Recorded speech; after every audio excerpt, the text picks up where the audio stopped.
hearing from our boss, from our parents, from our girlfriend, you know, hearing all this mundane sound vibration. You have to serve me, you know. But actually, we should hear from Krishna. Because Krishna, when we hear from Krishna, we'll develop faith in Krishna, and Krishna is going to give us the knowledge we need to actually attain complete freedom from misery. And that's just the beginning. Freedom from misery. We were talking last night about Atma-rama, remember? Atma-rama means self-satisfied. Atma means soul. And Rama means satisfying. Soul or self. So self-satisfied means Atma-rama. Anyone who becomes self-realized and realizes the nature of the self, of the soul, the spiritual nature of the soul, becomes self-satisfied. Because remember, when the soul is in contact with spiritual energy, he automatically feels eternal bliss. So when we contemplate the nature of our own self, we become happy automatically. We don't even have to become Krishna conscious yet. Just to realize the nature of the soul. This is great happiness because we realize I'm eternal. I'm indestructible. I can't be hurt by anything in this material world. I can give and give and give. I can love and love. I can serve and serve and serve. And I'm never going to become exhausted. What we call exhaustion is actually a diseased condition of the soul, because we identify with the material body, and then we are creating certain expectations based on mental concoction.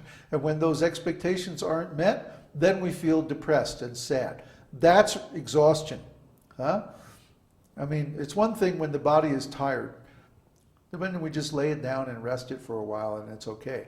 But when we feel sad and depressed because of missed expectations, then we feel exhausted.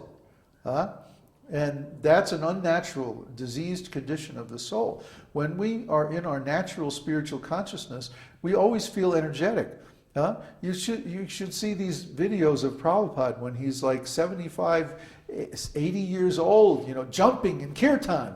I mean, how is it possible? You know, when Prabhupada had some medical problems on his last trip to England in 1976, I think it was, the doctors saw him and they took some blood for a test, you know, and they did an analysis on the blood, and the doctor called up the temple and said, "How is this guy even walking around?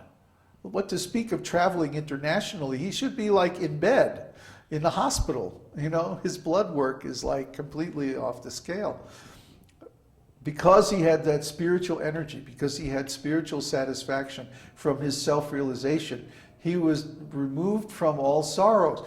Even the material body is falling apart, but he doesn't feel it, he doesn't mind it, because he knows that he's a spirit soul and he's not affected by this body. That's the nature, that's the real self-realization.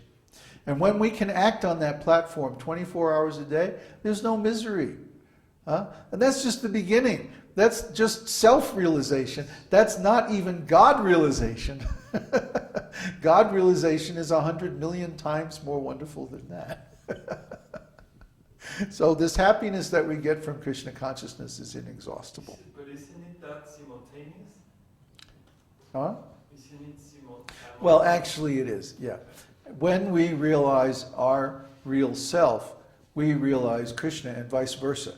When we realize Krishna, we realize our real self. But even just in the beginning, even in actual Brahman realization, we attain freedom from all miseries. So what to speak of Paramatma and Bhagavan? Yeah, it's wonderful. Okay, the next one is Prabhuta. Prabhu, of course, means master. And uta is like the root of the word uttamam, which means ultimate or total, complete. So the ultimate master, the complete Lord, the predominator of everyone and everything, that's Krishna. The supreme monarch, Prabhuta. And then the next one is Trikakudhama. Trikakudhama means that the spiritual world is 3/4 of the whole existence. So, the internal energy of the Lord is 3/4 of his total emanation. And the external energy is only 1/4. Also, in another place in the scriptures is described that 3/4 of the living entities live in the spiritual world and 1/4 in the material world. That's another way to look at it. But again, remember, the material world is temporary, so that 1/4 is sometimes manifest and is sometimes withdrawn back into the internal energy of the Lord. The next one is pavitram. Pavitram means he is the supreme pure, free from all material contamination, and he is the supreme purifier. So it's described in the Nectar of Devotion that purity, or supreme purity, has two aspects. One is that he can purify himself and keep himself always pure. And the other one is that he can purify anyone else. And we see this, for example, in the character of great devotees like Srila Prabhupada. Srila Prabhupada himself was always pure. He never became contaminated by material consciousness or actions. And also, he had the ability to purify others simply by his association. I mean, I can speak as a typical standard hippie rascal. When I came in contact with Srila Prabhupada, even I became purified, to the point. I remember the first time I went to the temple. Actually, this is very instructive. 1967, I think it was, or 68, in Haight-Ashbury, San Francisco. I went to the temple, and of course it was Sunday feast, and there was a big kirtan, and then Jayananda gave a class, and I don't know if any of you know who Jayananda is. He was, Prabhupada told that he was his first pure devotee. The first devotee who attained like actual purity. And Jayananda was very wonderful. Even though he was completely detached, he always wore white. He never took sannyas. He was just really detached. He was in love with Srila Prabhupada, in love with Krishna, and his service attitude was just wonderful. He was the one who he was a mechanical engineer by trade, and he designed and built the first Rath Yatra carts. And because of this, Srila Prabhupada gave him all his blessings. So anyway, Jayananda gave a class. And I remember sitting there in the audience and watching Jayananda and going, wow, this guy is so pure. I could never do that. Really, I thought, I'll never be able to be that pure. That's what I thought the first time I saw a really pure devotee. I'm going, no, this is impossible. I mean, how can I give up intoxication and illicit sex? I'm a musician.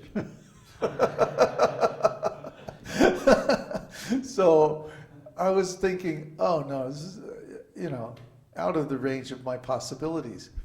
But now look, a few years later, here I am, doing all the same things.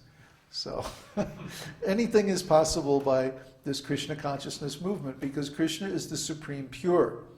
And he says, Pavitram Mangalam Param, I am the supreme purifier in Bhagavad Gita. So he's the supreme pure and the supreme purifier. Pavitram. Mangalam Param means he is the supreme auspiciousness. Mangala means auspicious. And Mangalam means one who is auspicious.